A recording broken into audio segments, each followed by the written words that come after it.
Hello, and welcome to the Success Showcase. I'm your host, Eric Lopkin from the Modern Observer Group. And with me, as always, is Chip Janizewski from the Happiness and Success GPS. Chip, how you doing? Doing great, Eric. How are things down in Middletown? Doing well. But these last couple of days was a case of be careful what you wish for. Last week, we were saying how we'd had a mild winter, and half the country got hit with ice storms and record low temperatures over the last couple of days. In fact, at the top of Mount Washington in New Hampshire, they hit negative 108 degrees, a new record for anywhere in the United States. That was pretty amazing. That was Fahrenheit? That was Fahrenheit too, right? Not just wind chill. Yeah, no, that was standard Fahrenheit, not including the wind chill. Wow.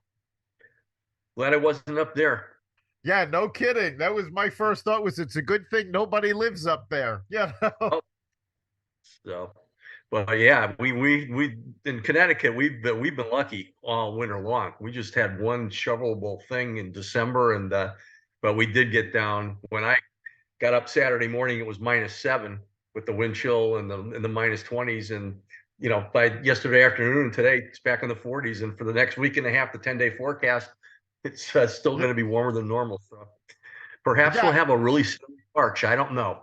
I don't know, but it's been a very strange year. Friday evening, I went to check the temperature and there wasn't any. Yeah. So So LinkedIn has come up with a new survey, and they do this periodically. And for the last 5 or 6 surveys they've done, the results have not changed. The one skill that most job seekers are lacking is communications. And we now live in a world where people are giving presentations constantly, either in person, by Zoom, talks on the phone, teleconferences. So, we are going to look at what it takes to do a good presentation. And the one thing that always seems to be lacking is that the first thing people have to remember is that to do a good presentation, it's the same rule as how do you get to Carnegie Hall? Practice. yeah, practice and obviously doing a good job putting your talk together. I know years ago, the book that's out there that is kind of like the bio for this stuff in a lot of ways is Talk Like TED, 9 Public Speaking Tips by Carmen Gallo. And TED Talks is a series where people basically they just go up and it's they have like regional things and then they have like a national thing, I guess, where you can make some money by doing this, but it's keeping it short and there's tips for making things interesting. And so a lot of those tips are very, very appropriate if you're in the job market or anything else. And it's just really, really important to do your preparation to begin with. And so I think that that's Absolutely. something. You need to prep. And what you just said bears repeating. You said in the job market, people don't tend to think about all the times they need to do a presentation. And a job interview is a presentation of a type. Yeah, I mean, a lot of folks out here, we talk about networking and so on and so forth. Really, really important to plan your 30-second pitch, which includes your benefits of what you're doing and a specific ask. And if you can parlay that into just writing down the points for your 30-second presentation, that will help you out if you're going into the job market and for other things. And obviously, if you're doing a content thing, it's the same thing. Just start writing down the points that you're looking to get across, prioritize them, and just come up with the highlights. I mean, Ted Fox recommends just coming up if you're doing a short to medium sized talk. What are the 3 biggest takeaway points from that? So, what are the 3 biggest ways that you want to impress your audience or impress the person that you're interviewing with, the things that that person is going to remember you by. Absolutely. And you're talking about short talks. A TED talk is 18 minutes. So many of us are used to sitting through hour-long presentations. And one of the worst things that ever happened to presentations was PowerPoint.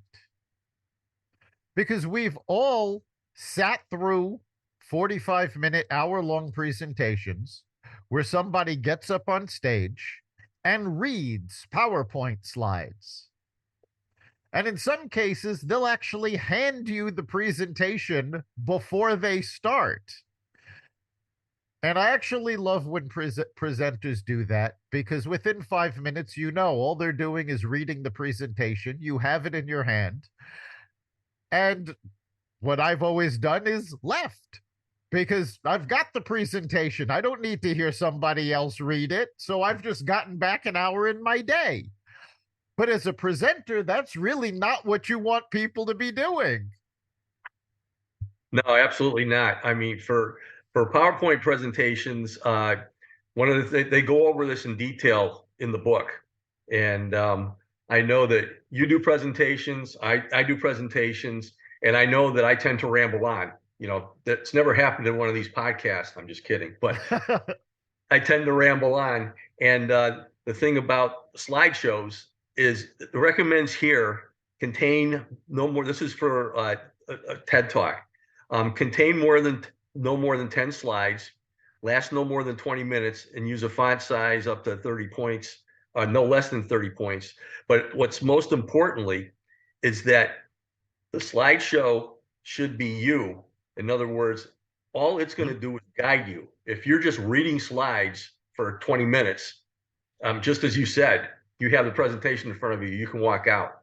So what I have learned to do is just have a couple of talk points up on a slide. The less words you have down there, I think it has like a limit as far as how many different words you should have on a slide, how many different things, don't have them too busy and so on and so forth. But if you're just using that as a guide, what I like to do if I'm making copies of the highlights of my presentation, I keep them until the end of the meeting. And I say, you can have these takeaways. You don't have to take notes. You can listen to me during this presentation, and I will give this to you at the end so that you can take this home with you. And this is, you and I both teach people how to do presentations and have done a whole bunch of things in networking and so on and so forth. And if you want to keep people engaged, that's the most important thing. But if you're reading something, that's not going to keep them engaged. You got to try and be as interesting as you possibly can, engage your audience, uses several different things. Make sure that you give them the opportunity to ask questions either during the presentation or at the end. So there's a lot of different pointers there. And, one of the nice things about this book is it does cover every different instance. But engaging the audience is the most important thing if you want to be a good speaker. But obviously, if you're talking one-on-one with somebody, it's the same thing. You got to go in there prepared, keep it interesting. If you're going for an interview and so on and so forth, you can do some preparation by learning about the company that you're interviewing with. Maybe put together a little bit of presentation that you looked at for their company and ask them about those things. What about this? What about that? That's just a little tip on that side, but it's all part of your presentation. Exactly. You need to have your presentation be interactive. And that means not just talking to the audience, but asking them to respond. It's very important that you get them engaged. And I'll give you an example from one of my presentations. I do presentations on networking. And the first thing I do when I start the presentation is I ask, okay, how many of you consider yourself introverts? And a couple of people will usually raise their hand. And then I'll follow up with the second question. Okay, how many of you consider yourself introverts, but were too shy to raise your hand the first time I asked this question? And not only will I get more hands raised, but I'll get them laughing usually. And at that point, they're engaged. So now they're listening. And that's key in a job interview. You need to be able to ask intelligent questions as well as answer them.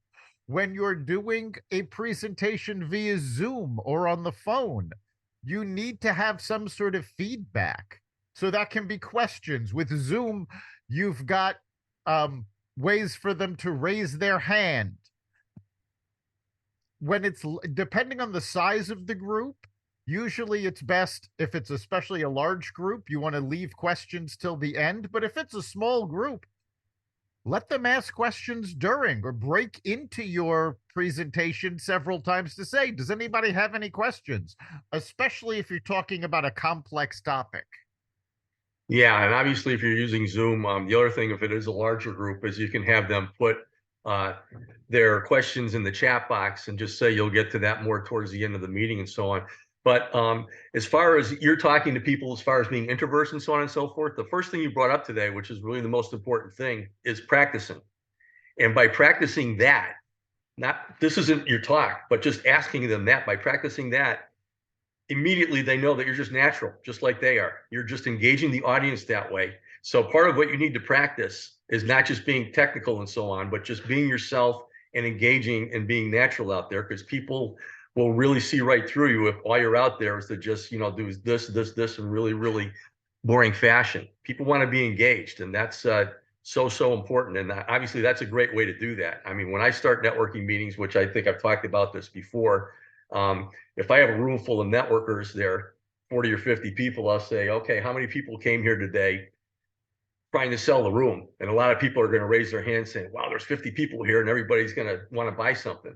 And I said, well, the bad news is that people don't bring their shopping carts to go to networking meetings. I said, how many of you people came here today to actually buy something? And nobody's going to raise their hand. And I say, how many people are here today to meet people? And that way you get them engaged and you can walk them through the fact that your purpose of networking meetings is to start to developing relationships. And that's when the great stuff happens. And it doesn't happen at this meeting because you got to trust people to give them referrals. So your goal is really to get people interested enough in you to say, hey, let's go get some coffee to get to know each other. And then when you get to know these people, when somebody needs or wants something that somebody that has that, that's when you can reach out to them with a referral, because knowing, liking, and trusting is so important. And it starts with the engagement.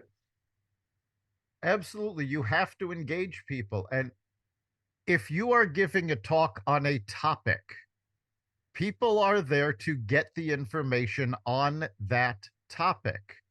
I can't count the number of presentations I have turned off, the number of webinar I have shut off because the topic was something I was interested in. It's a 45-minute to an hour long presentation, and 20 minutes in, they're still introducing themselves and they haven't gotten to the information yet. You have to be aware of what the audience is expecting. Why are they there? Like you just said with networking events, people aren't there to buy, so why would you go to sell? You have to know why the audience is there. And if the audience is there to get information on a topic, spending a third of the time or even more talking about yourself, just introducing, that's not going to hold their attention. You need to speak to them, not at them. Yeah, absolutely. Another tip, if you're giving a presentation on some materials, is if you can weave some storytelling into that, as far as an actual situation where what you're talking about was put to use, or maybe even better, your own story about things that have been going on. I know that you interweave this into your talks a whole lot. It really, really helps out a lot too. If you put it into storytelling instead of just trying to educate and preach and so on and so forth, that's another way of engaging people. Yeah, storytelling is very powerful, not just because it's easier to understand, but it gives a concrete example that the audience can look at. If you're dealing with a complicated topic, most tech topics, for a general audience, if you can tell a story about it, it helps them understand it, and that also engages them. It's something they can identify with, because as you're telling the story, they can envision themselves as being part of that story. Yeah, if they realize that you're real just like they are, it goes a long way to making them feel comfortable. Absolutely. And you that's something you want to make sure you're doing is, aside from being authentic and you're engaging that audience, you want to make sure you're keeping things simple. You don't want to talk over the head of your audience. You need to know what their expertise level is. If you're talking about programming to a group of programmers, you can get pretty technical.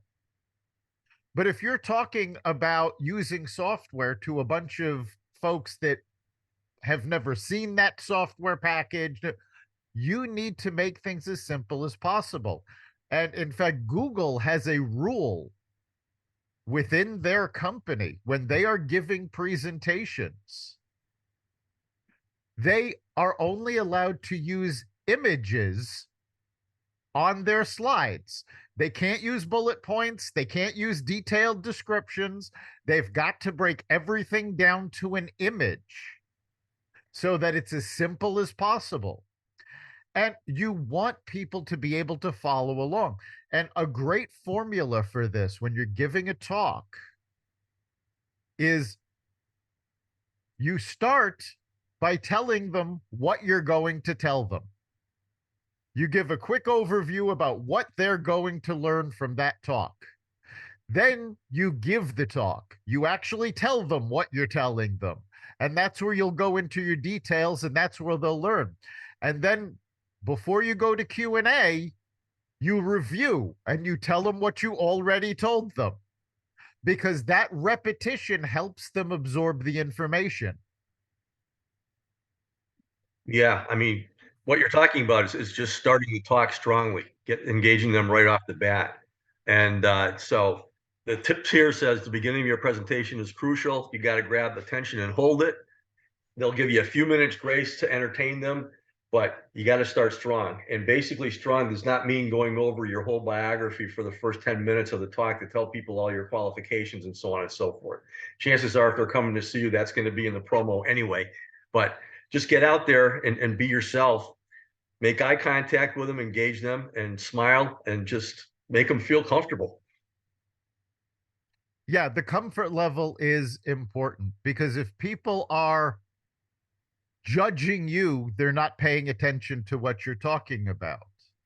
And something else that you need to do relatively quickly is to build credibility. Now, if you've written a book, if you're doing podcasts, if you are known as an expert in this, you've got that credibility already.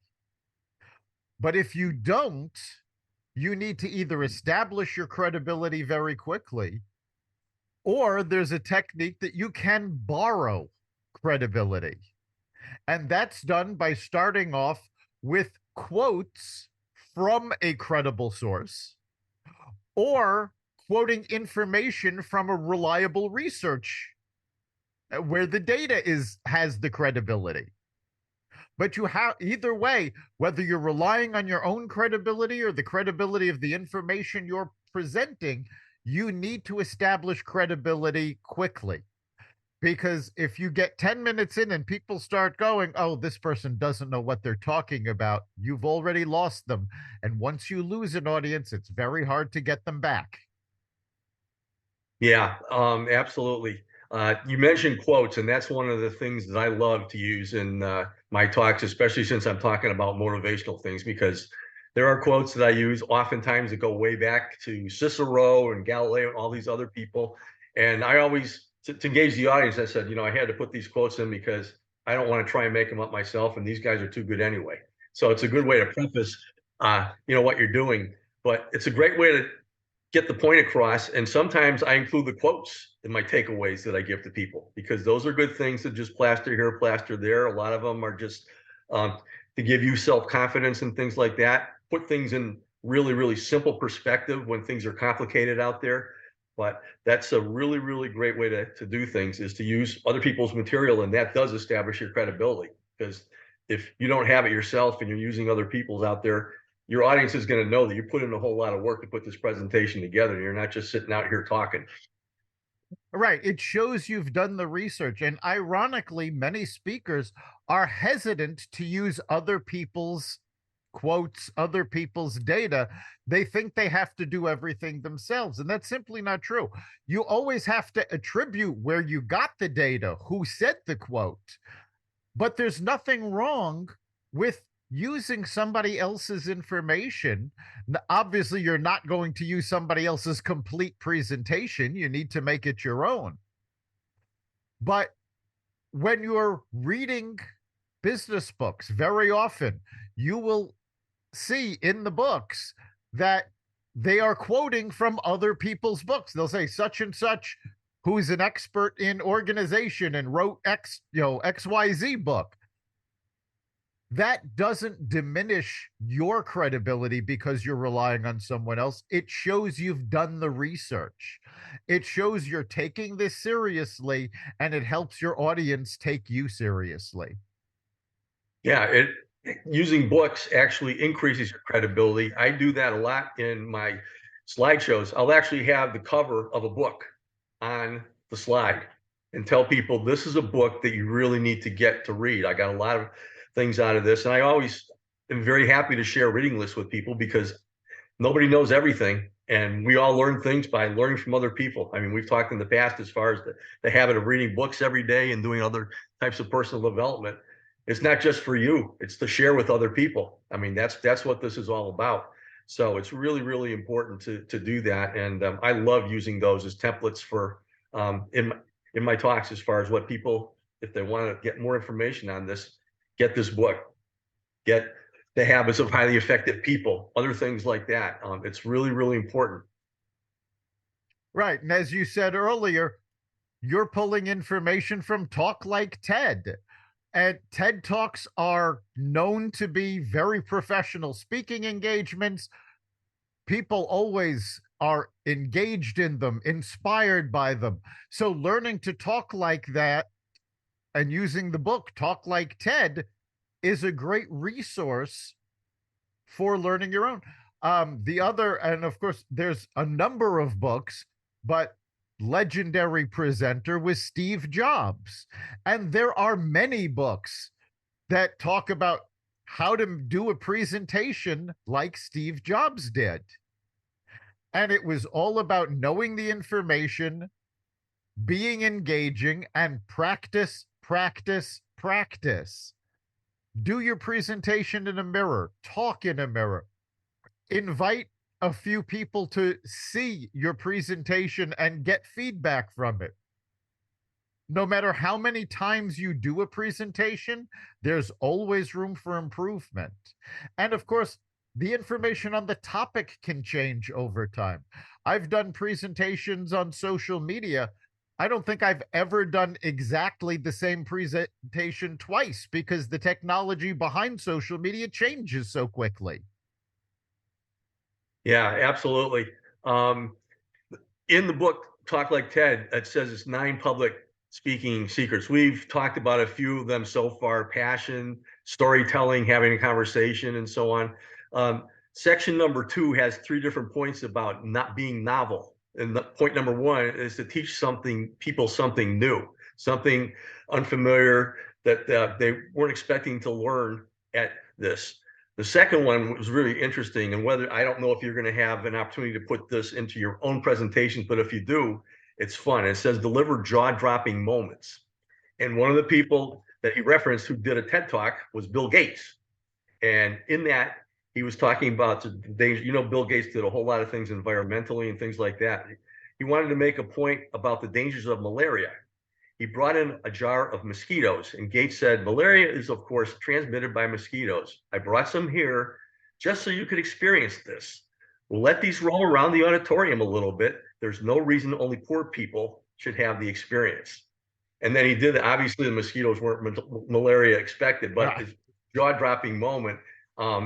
If you went to Disney theaters a long, long time ago and you're watching a movie about, I can't remember which animated movie it was, but they had these things under your seats that actually started touching your legs when you thought mice were going through the room and the whole audience started screaming and so on. So if you can put something into your talk that's jaw dropping, that's really fun to do too. Obviously, not all people are going to be able to do that, but it also talks about lightening up, not to take themselves or the topic too seriously, because you always know that the speaker's probably passionate about what they're talking about, but they could be so passionate and so on and so forth that it's overkill. And what it's really, really important to do if you want to keep the audience engaged is you just keep it lightened up. And I know that I get off on these tangents because I'm very passionate about, the personal development and positivity and so on and so forth. And hopefully most of the time it just comes out as being part of me. But if you get too crazy on that stuff, then people are going to get turned off also. So Yeah, and that's very important to remember, is that even audiences that are on your side can be put off if you're too over the top. And actually, there was just two very strong examples of that just a few weeks ago at Davos, at the World Economic Forum. Both Al Gore and John Kerry did presentations on global warming and climate change. Now, this was a very receptive audience, but both of them were criticized for being so over the top and so ridiculous that even the people that agreed with them couldn't take their presentation seriously. So you have to be careful. As passionate as you can be about a topic, you have to be able to talk to the audience and not come off as a cartoon character. yeah, or come off as coming down to them, Yeah, especially if you're talking to a group of people who really know that are in the same space that you are in. If you go over the top with them and you're talking down to them and they think you have your own agenda behind it and so on and so forth, it's just not going to work. I mean, the purpose for you to be there is to just be engaging, get your point across to people, answer their questions, be real, just like they are. People want to be treated as equals, have fun, and that's what it's all about. exactly.